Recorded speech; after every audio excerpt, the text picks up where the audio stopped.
Hey guys, if you still like us after listening to this podcast, do us a favor and share this with a friend of yours or a family member. Maybe not your mom or dad, but somebody who you think will still like us after listening to it. Also, it'd be great if you can give us a like on Facebook or write a nice comment about us on iTunes so more people can share the love and conquer their shame. Okay, so this is a nightmare I may not be ready to live through. I started getting crushes on boys. Real embarrassed about this. My mouth gets the best of me pretty much all the time. Okay, I'm just like, all right. There we go. Hey folks, thanks for listening to the We Still Like You podcast.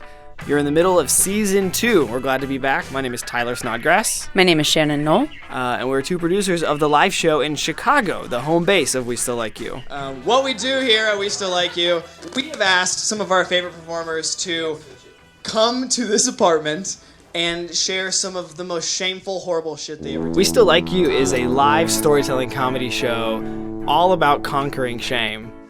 So when I was in high school, I bought a CD and told my friends that I loved Flogging Molly. And then when I went to turn it on, it turned out to be a Flock of Seagulls CD that I'd been listening to. I once, for serious in a conversation, said that I thought The Heist by Macklemore and Ryan Lewis was better than Kanye's Graduation. So people will tell stories about shameful experiences or things they've done. And then afterwards, the audience says, "We still like you." No matter what. Even if you're just faking it. And that brings us into the theme of today's episode, which is faking it. We're talking about fakers. Yeah, We Still Like Fakers is this episode. So we're talking about people who have pretended to be things that they are not. Which I think we all have. Tyler, have you ever pretended to be something you're not?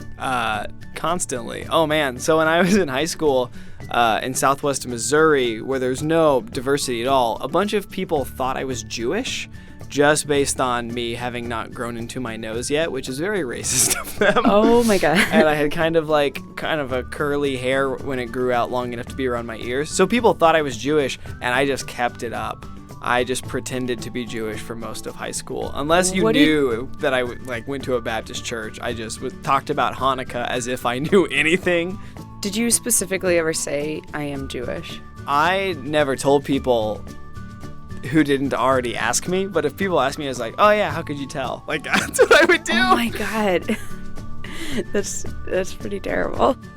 Our first story comes from faker Elliot Lerner today. He submitted to our show, and we loved his story so much that we got him on as soon as we could. I think you'll really enjoy this story from Elliot's double life. You guys get your hands together for this next guy. You can see him all over town. He's a blast. What else can I say? He's dressed very nicely. He looks great. Guys, put it together for Elliot Lerner, everybody. All right, here's the thing about high school is a lot of it is discovering who you are. And what I discovered I was a liar, a consistent liar. I can't say no very well, and I like theater.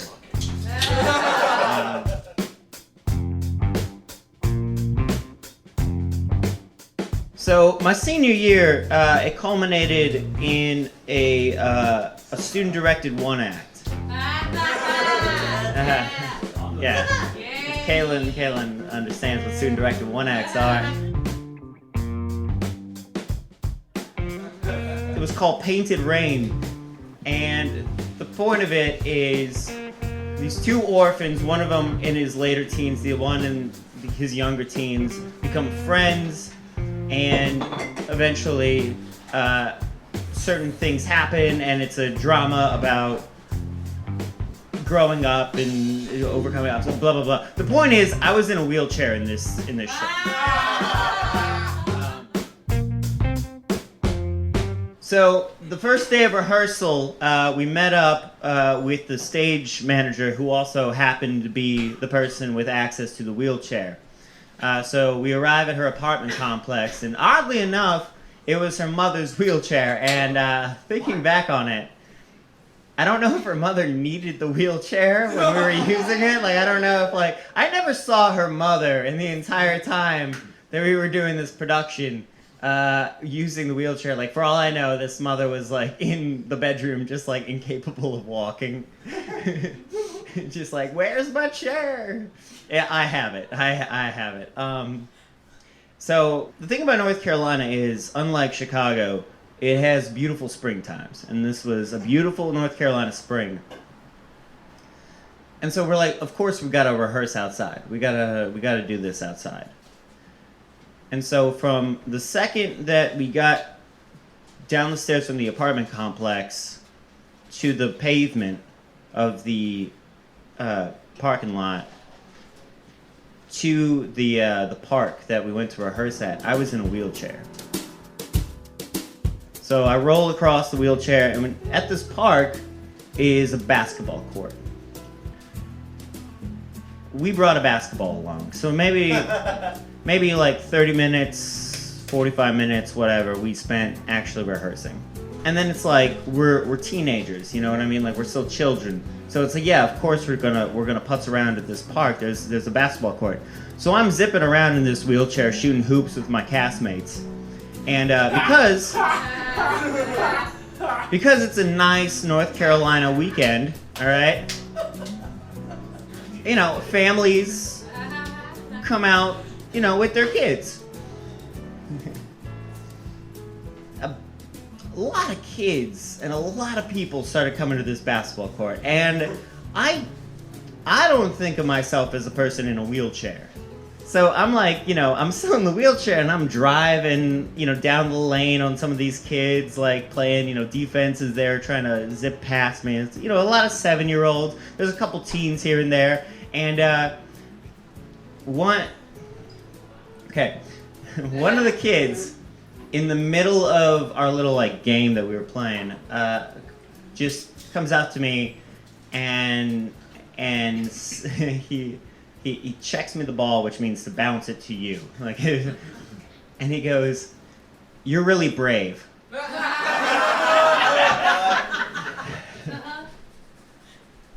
No, I'm not. I'm a liar, first of all. I'm just like, yeah, oh, hey, my ball. Oh, let's roll on by.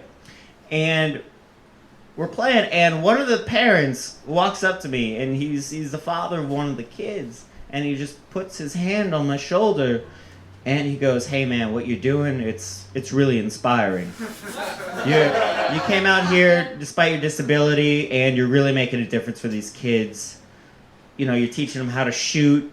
We're just glad you're here." And I was just like, ha ha ha ha. After some indefinite amount of time, this much older black woman, about in her 60s, comes up to me, and I guess she was the grandmother of one of the kids, and she kind of kneels down to me as I'm in the chair, and she kind of reiterated, she goes, "What you're doing," and she holds my hand so tenderly, and she goes, "What you're doing is very good. It's good for the community. It's good for you." Now, I had seen her talking to one of my cast members earlier. I had seen her talking to my friend Julian, and Julian, he's an instigator. She goes, "May I ask how did the accident happen? Like, how did..." And I was just like, basketball.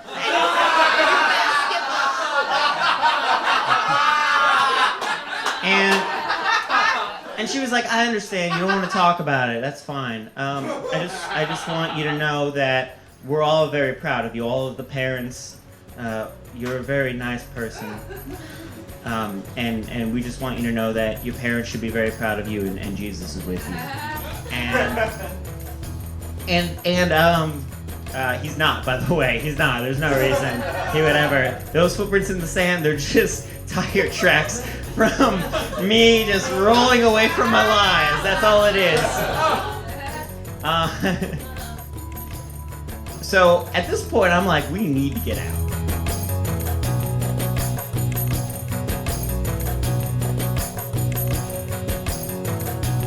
but I can't just like up and walk away. So I'm like, hey guys, rehearsal's over. Let's go home. And so I start rolling away, and we're going through this patch of grass to get back to the parking lot to the apartment complex. And my cast members think it would be really funny to go 1, 2, 3, and then tip me over into the grass. And all of the parents who don't know I'm not disabled all gasp. And I'm like, haha, oh, you guys are such jerks. Oh no, what are you doing? Put me back in the chair. So I deaden my legs. I am like a mermaid. I am falling back to the chair, and I force my friends to pick me up and put me back in the chair, and they push me back, and as soon as we're out of eyesight, I fold up the wheelchair to take it with me home. I throw it in my car, and I get the hell out of there. Fast forward a week.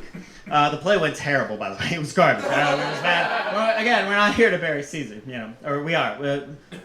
Details.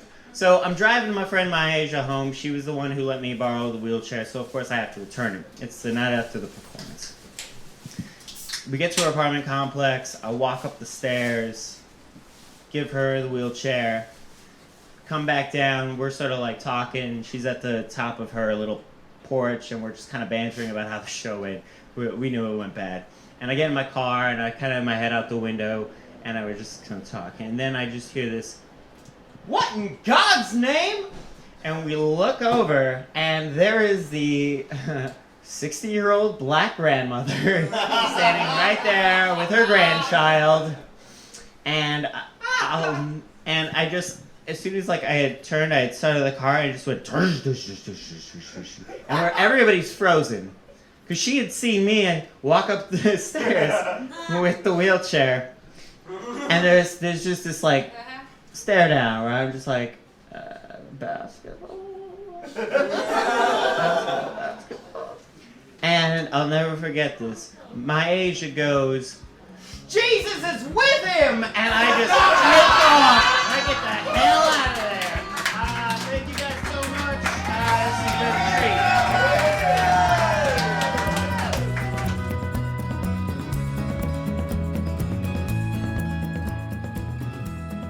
So that was Elliot Lerner's story of being a faker. And really an actor. Yeah. That's not funny, but that is banter. What about you? Have you pretended to be something you're not? I have really bad gas all the time. All the time? And I lived in Germany when I was like 13 or something for a little bit. Gas capital of Europe. Or gas capital of Europe. Oh, don't. Oh no, I did not mean that. Oh no, that's not what I meant. So I was farting in Germany doing the other kind of gas. And I was walking around with my friends, and I always like tried to hide when I farted.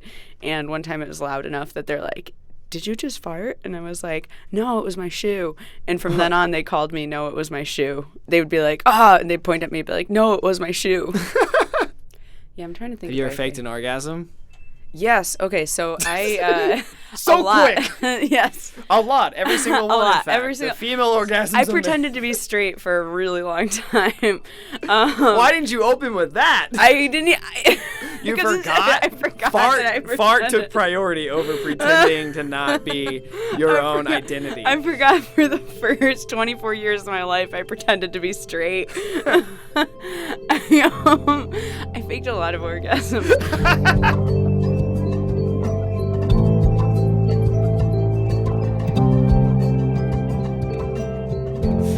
All right. So what do you sound like when you're doing a fake orgasm? I pretty much copy what the other person is doing. That's improv Pretty much. training is what you're doing. Level 2 I just improv. try to, yeah. So like you do yours and then I'll do yours. Mine's just like.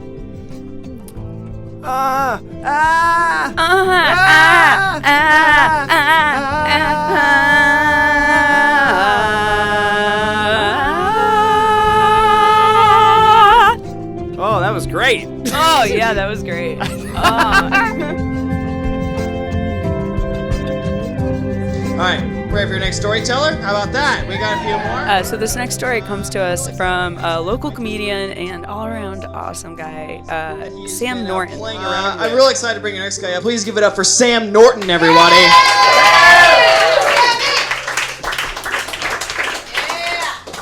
Thank you, guys. Thank you, everyone, for having me. This is my first time, so I tried to dress up. Hopefully I'm the most fancy person that's ever been here. When I was in high school, I was a junior, all right? And I really liked a girl. I really did. I fall in love pretty hard, pretty quick. And I wanted to impress her. I wanted to get her attention. I wanted her to like me. We were at a football game. And, I was trying to flirt with her, but she wasn't having it. She kept flirting with this other dude right in front. Kept flirting. I'm like, how the fuck am I going to get her goddamn attention? You know what I mean? And it finally dawned on me. And I decided how I'm going to get her attention is to fake faint. Can't not pay attention to that when you go, oh, I got the vapors, and you just fucking pass out. Right? So I fake faint, hit it hard, right? Didn't get just her attention, got everyone's attention, including the EMTs, right? So the EMTs, they pull me off the bleachers, they're sitting there like checking me out, like, oh my God, this doesn't just happen, right? And they were freaking out, so they tell my parents. My parents then proceed to take me to the doctor. The doctor can't figure out what's wrong with me, because I fake fucking fainted. So they then proceed to take me to a cardiology specialist for the next 8 months for testing. They spend tens of thousands of dollars.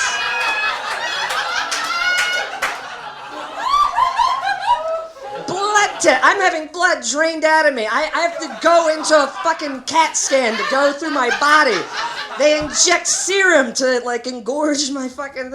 I had bone marrow taken out of my pelvis 4 times. 4 goddamn times. One time, they didn't Novocaine me correctly, and I felt the whole fucking thing.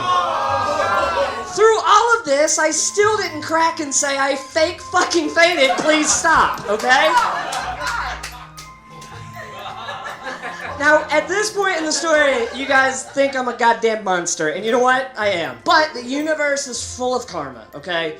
And the good thing that happened was, after all this testing of, like, my fake fainting, and I'm like, well, I don't know what's going on, right? They actually find out that I have a rare blood disorder called PCV, polycythemia vera, all right? They actually find that out. And the doctor tells me this rare blood disorder has a high percentage of later becoming leukemia. Yeah, that's a great... you guys are, like, gasping? That's actually a great thing, because I was a fucking monster. Like, good thing that happened, right? And here's why that's a good thing that happened, right? I don't have a death wish, but what happened was I went back after 8 months of getting tested and everything, and I admitted to people at school, like, shit, I got this blood disorder, it sucks, what are you gonna do, right? And because of that girl actually started talking to me because she felt bad. We dated, and she was my first fuck ever in my life. So, that's my story. Thanks, guys.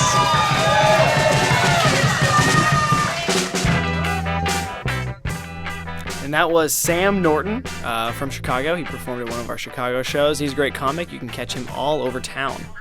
All right, so that has been our episode of We Still Like You, the podcast. We still like fakers.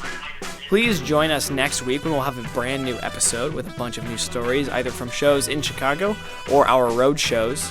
And if you want to keep up with us in other ways, we have Twitter, Facebook, and if you'd ever like to submit to be on the show, please send us an email of your story at westilllikeyou@gmail.com. If you guys liked the episode and you want to tell a friend or leave a review, please go ahead and do that. We really appreciate it.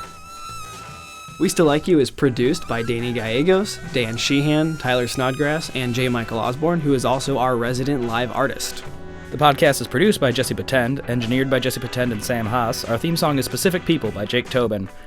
Big thanks to all the people who've housed our live shows at various undisclosed locations around Chicago, and to you, the listener, for being there. If you'd like to know more about where you can watch We Still Like You or submit to be on We Still Like You, please check out our website, which is westilllikeyou.com, and also you can find us on Facebook. We'll see you next month.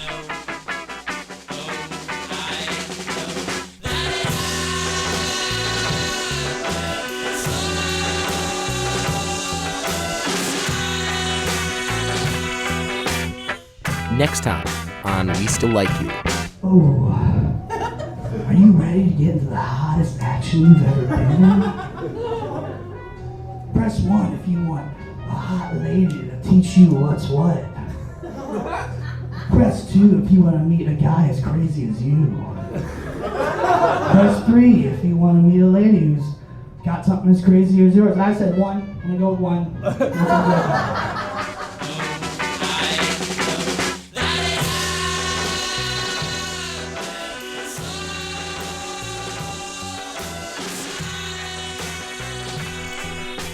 Dan Sheehan just said that my fake orgasm sounds like I received a Christmas gift that I'm trying to pretend like I enjoyed.